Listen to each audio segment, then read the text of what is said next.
banyak cita-cita saya.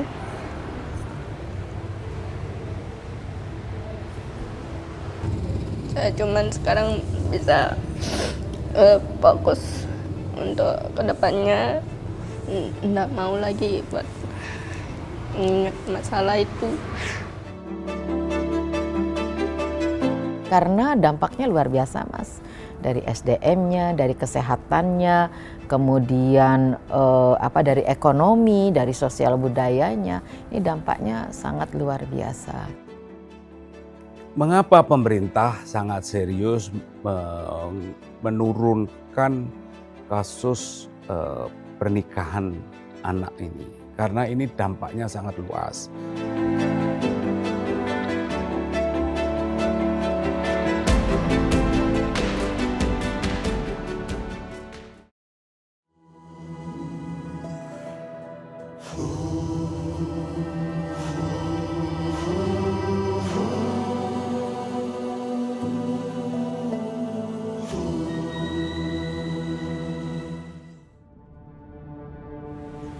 Pemirsa, saat ini Indonesia masih menjadi salah satu negara dengan angka pernikahan anak yang cukup tinggi di dunia. Berdasarkan data dari UNICEF pada tahun 2024, lebih dari 25 juta perempuan di Indonesia menikah sebelum berusia 18 tahun. Pemerintah terus melakukan berbagai upaya untuk menekan angka pernikahan anak melalui sejumlah program prioritas hingga amandemen Undang-Undang Perkawinan. Dalam program Oase Indonesia dari Kantor Berita Antara kali ini, saya akan mengajak Anda untuk melihat dari dekat bagaimana keseharian masyarakat di Lombok, Nusa Tenggara Barat yang aktif melakukan upaya pencegahan melalui peran pemerintah maupun dukungan masyarakat setempat. Mari ikuti saya. Fenomena pernikahan anak masih merepresentasikan realitas sosial yang kompleks di berbagai wilayah Indonesia. Salah satu wilayah dengan prevalensi pernikahan anak tertinggi di Indonesia adalah Lombok, Nusa Tenggara Barat. Lembaga Perlindungan Anak LPA NTB mencatat pada tahun 2024, Lombok Tengah menyumbang sekitar 29% dari total prevalensi pernikahan anak di provinsi tersebut.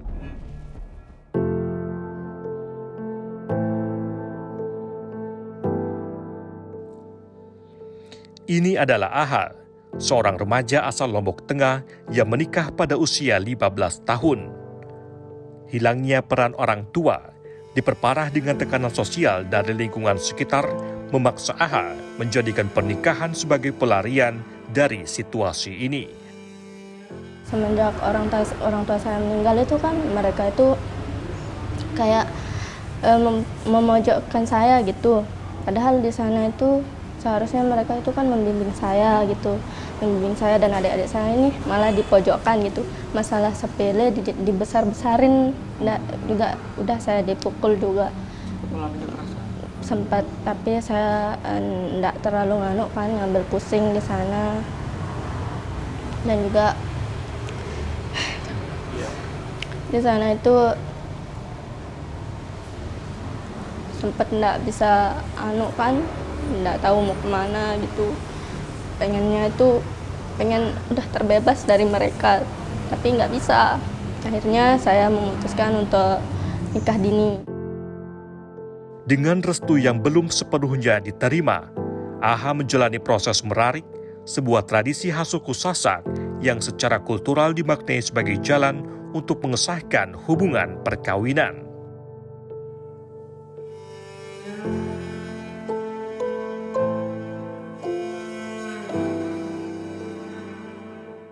Culik gitu sih, dibawa lagi ke rumahnya. Tapi lama-kelamaan ada pertimbangan dari orang tuanya dia gitu buat nikahin kita gitu. Itu diculiknya berapa? Sekitar 2 hari sampai ke rumahnya dia ya. Dibawa kemana? Dibawanya itu ke Gunung Sari. Dari Gunung Sari ke itu apa namanya tuh, Lombok Tengah. Di Prayil. Keinginan Aha lepas dari perlakuan buruk keluarga lewat pernikahan kini jauh panggang dari api. Harapan akan kebahagiaan bersama sang kekasih justru berubah menjadi rasa trauma yang berkepanjangan. Usia pernikahan yang masih seumur jagung pun kandas di tengah jalan sebelum Aha mengecap manisnya biduk rumah tangga.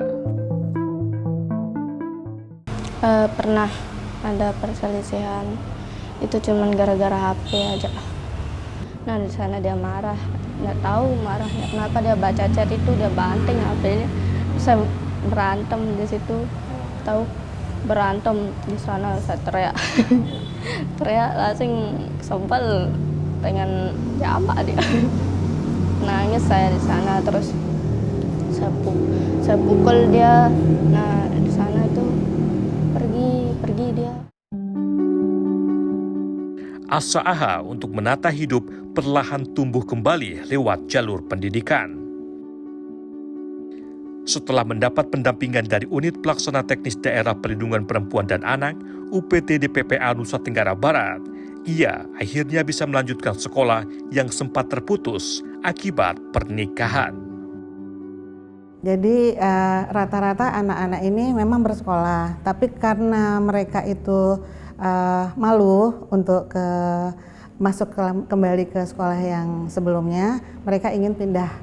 Atau kadang-kadang juga guru-guru untuk memberi efek jerah ke anak-anak untuk memindahkan ke sekolah yang lain. Di situ kami fasilitasi.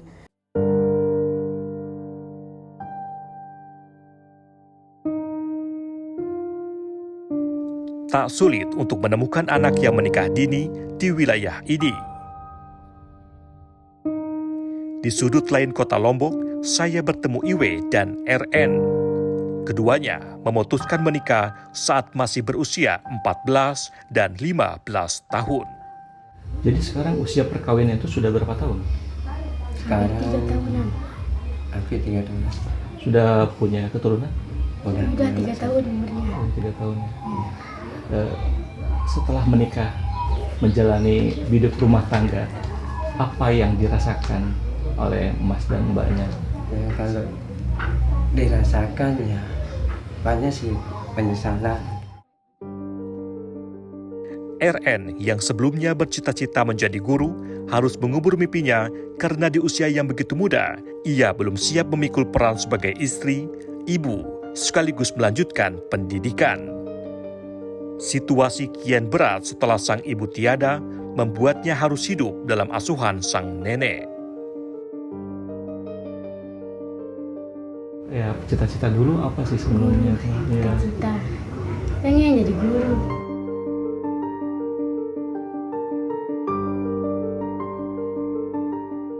Kalau dari pengalaman kami, sebaiknya memang orang tua apapun faktornya, selama ini kan bilang faktor ekonomi, ibu yang tidak ada di sekitarnya, yang jaga nenek, apapun alasannya sebaiknya jangan ada menikah muda.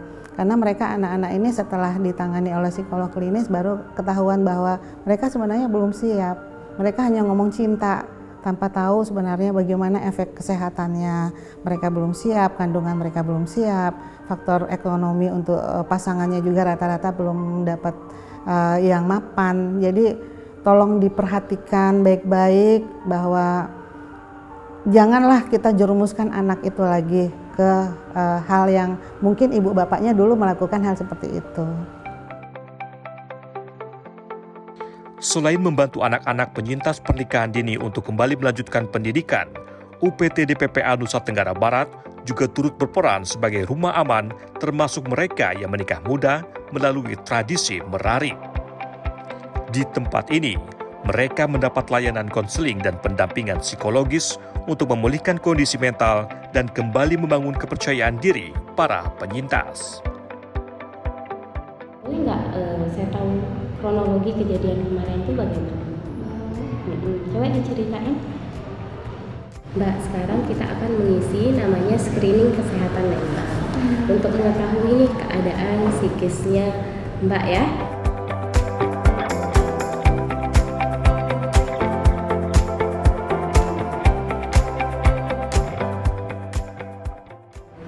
Oke, jadi persiapan kita untuk menikah itu Kak ya, ada beberapa yang harus kita perhatikan gitu ya.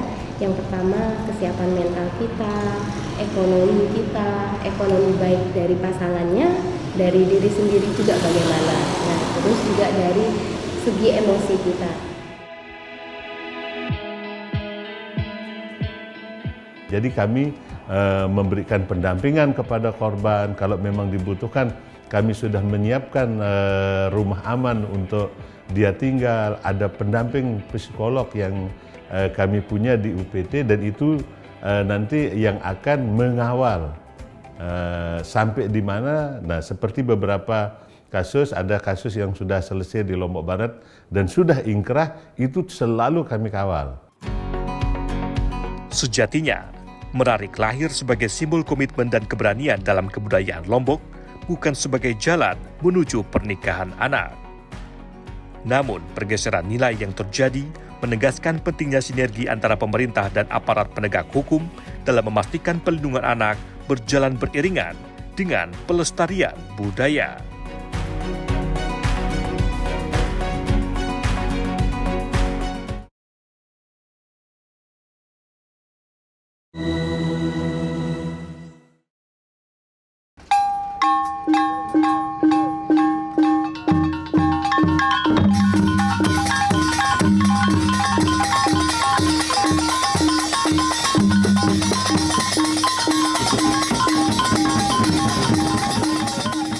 Di balik keindahan alam bumi Gora dengan gugusan 3 gili nan memesona, tersimpan realitas kompleks.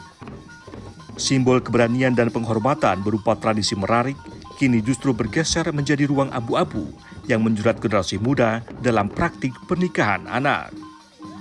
Itu barangkali yang perlu kami luruskan, ya, tidak serta-merta adat sasak, tidak. Artinya adat sasak ini tidak melegalisir, tidak melegalkan perkawinan usia anak. Kalau kita ingin menerapkan secara murni adat sasak ini, dia menganalogkan seperti ini. Tidak dengan usia dalam bentuk angka. Tapi ketika seorang perempuan itu sudah mampu menenun, nyesek istilahnya sini, menenun kain sekian lembar, dia baru dikatakan orang yang sudah berhak untuk menikah lah di sini. Jadi kalau kita analogkan dengan usia, di sini mungkin rata-rata usia 18 tahun. Sama dengan usia yang ditetapkan di dalam Undang-Undang Perlindungan Anak.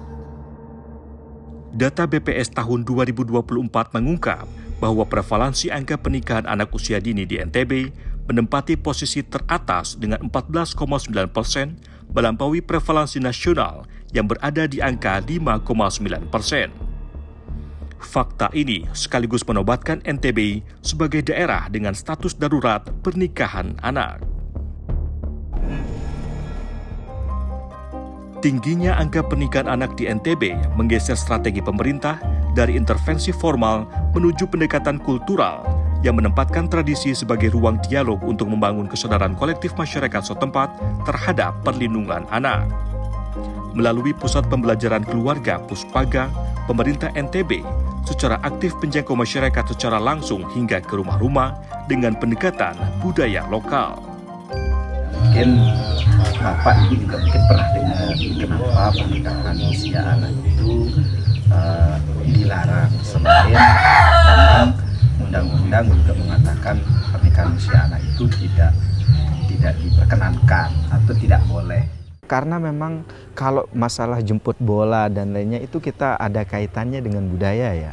Karena budaya pernikahan awal itu kan teridentifikasi dari sering mungkin pernah dengar selarian atau penculikan atau diculik dulu gitu, atau istilahnya ada dipaling gitu atau dicuri gitu.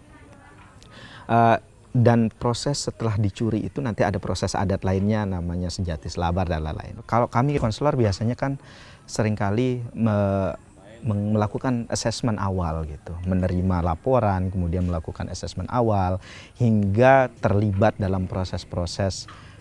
Kalau bahasa di Lomboknya itu pembelasan, sebenarnya itu proses pemisahan ketika kita mendapatkan laporan ada pernikahan usia anak. Selain pendekatan kultural yang menekankan dialog dan edukasi, penegakan hukum tetap menjadi bagian penting dari upaya pencegahan kasus pernikahan anak.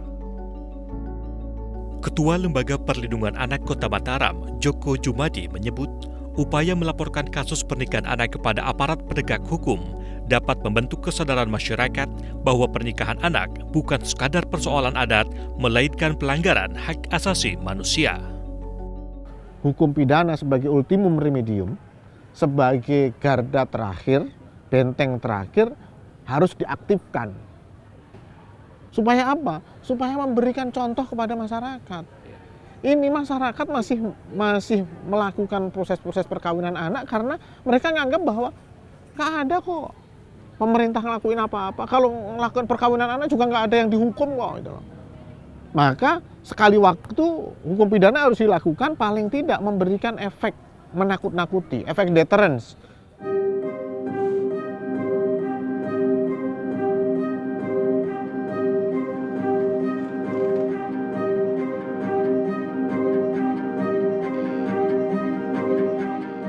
Saya mau melapor keluarga saya, dia menikah tanpa persetujuan dari keluarga. Oh begitu.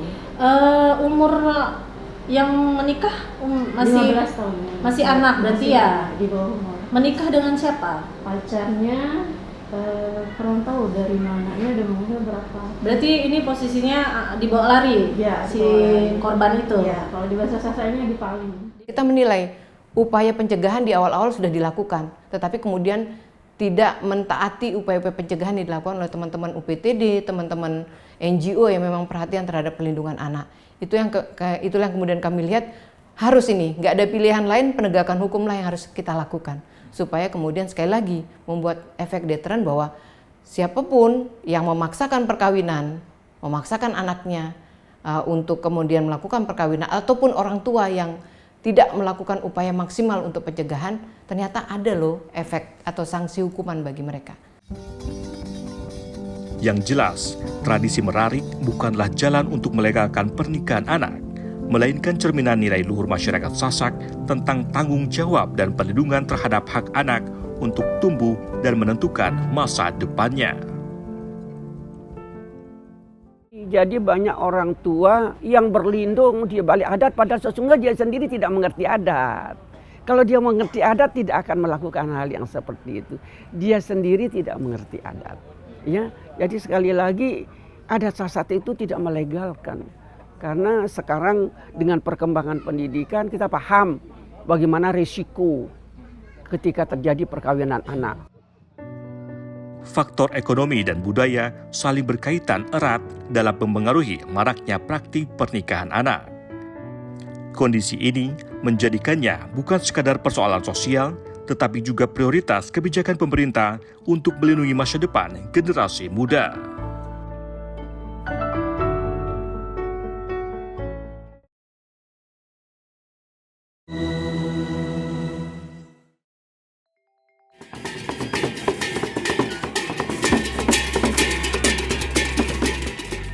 Di sejumlah pelosok Indonesia, pernikahan anak kerap dianggap sebagai solusi atas permasalahan sosial yang berakar dari berbagai faktor, mulai dari himpitan ekonomi hingga keterbatasan akses pendidikan. Sebuah pilihan yang tampak rasional di permukaan, namun sesungguhnya menyisakan persoalan baru bagi masa depan anak-anak yang terlibat di dalamnya. Faktor yang paling mendominasi itu yang pertama adalah faktor ekonomi. Mereka rata-rata menganggap bahwa dengan menikahkan usia anak melepaskan beban, meringankan beban orang tua. Padahal sesungguhnya tidak, itu menjadi beban berikutnya. Yang kedua adalah pendidikan. Rata-rata anak-anak yang tidak melanjutkan sekolahnya rentan mengalami resiko pernikahan usia anak. Itu pendidikan. Kemudian yang ketiga adalah sosial budaya. Sosial budaya ini punya pengaruh yang luar biasa karena ada beberapa daerah yang bahwa pernikahan usia anak itu adalah sesuatu yang wajar dan dalam tanda petik masih jadi kebanggaan gitu. Masih muda sudah laku. Nah, ini yang perlu diberikan pemahaman lebih lanjut. Kombinasi konstruksi budaya dan kemiskinan struktural bak rantai tak kasat mata yang mengekang perempuan pada peran domestik dan menjadikan mereka rentan terhadap praktik pernikahan usia dini. Ada beberapa kasus gitu ya, bagaimana sebenarnya budaya juga saling berkelindan gitu ya dengan faktor ekonomi. Misalnya gitu kan, bagaimana kelindan itu terjadi, misalnya salah satunya adalah ya perempuan itu kan dimaknai banyak di beberapa daerah gitu kan, bahkan sampai konteks saat ini gitu kan, ya udah perempuan ngapain sih kan, sekolah tinggi-tinggi kan ujungnya sumur, kasur dan dapur misalnya gitu kan. Jadi kan kalau udah ujungnya itu kan pastinya salah satunya adalah makna buat perempuan gitu kan. Ya udah gitu sebagai istri gitu kan, ya udah gitu kan, mau sekarang mau ntar gitu kan bisa aja gitu kan dikawinkan. Dampaknya tak berhenti pada ruang hidup dan masa depan sang anak, tetapi juga menyentuh aspek kesehatan reproduksi yang kerap diabaikan, berupa risiko komplikasi kehamilan hingga kematian ibu dan anak.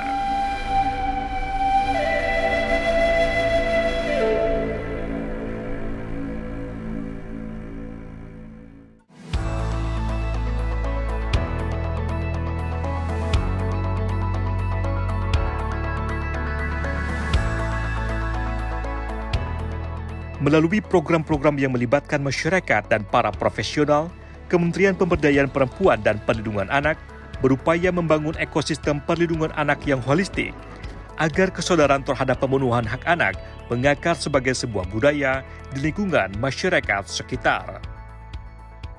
Kita punya PATBM.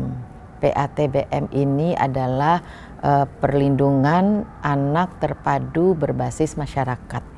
Jadi pelayanan yang dilakukan oleh masyarakat artinya membangun kepedulian di antara masyarakat kita. Kemudian yang kedua, kita punya Puspaga, Pusat Belajar Keluarga. Karena anak usia yang nikah usia anak ini kan pengalamannya belum ada, pengetahuannya belum ada, secara emosional juga masih usia anak, tapi udah harus merawat anak gitu. Jadi ini ada layanan-layanan yang kami siapkan. Kemudian ada konseling yang bisa mereka dapatkan, ada di unit pelayanan terpadu daerah, itu juga kita punya. Dalam hampir 1 dekade terakhir, angka pernikahan anak di Indonesia menunjukkan tren penurunan yang cukup signifikan. Berdasarkan data Badan Pusat Statistik tahun 2024, persentase perempuan usia 20 hingga 24 tahun yang menikah sebelum usia 18 tahun menurun dari 12,14% pada 2015 menjadi 5,9% pada tahun 2024. Upaya ini dijalankan melalui sinergi lintas kementerian, salah satunya Kementerian Koordinator Bidang Pembangunan Manusia dan Kebudayaan melalui Strategi Nasional Pencegahan Perkawinan Anak (Stranas PPA) untuk memastikan kebijakan dan program perlindungan anak berjalan terpadu dari tingkat pusat hingga daerah. Jadi kita sudah punya rujukan di Stranas PPA. Jadi Strategi Nasional Pencegahan Perkawinan Anak. Ada beberapa pilar utama. Pertama adalah optimalisasi kapasitas anak. Jadi kalau kapasitas anak dia menikmati pendidikan yang baik pada level yang lebih tinggi, tentu saja misalnya sampai kuliah, tentu saja pernikahan anak bisa, perkawinan anak bisa dicegah gitu. Jadi bagaimana kita mengoptimalkan kapasitas anak, bagaimana lingkungan sekitar juga mendukung, orang tua, masyarakat, ya. Karena sekali lagi adat bisa jadi jauh lebih kuat daripada aturan pemerintah. Strategi lain yang dituangkan pemerintah dalam Stranas PPA yakni memperluas aksesibilitas dan layanan untuk anak. Kebijakan ini menegaskan bahwa perlindungan anak merupakan titik awal dalam membentuk generasi emas Indonesia. Mengapa pemerintah sangat serius menurunkan kasus pernikahan anak ini? Karena ini dampaknya sangat luas, baik dalam jangka pendek maupun jangka panjang bagi SDM kita. Kita bicara mengenai menyongsong SDM Indonesia emas.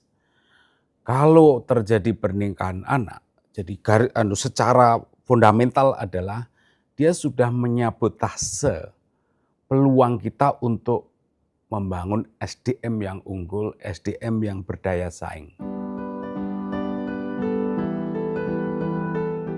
Di setiap langkah untuk melindungi anak, tersimpan harapan bagi masa depan bangsa.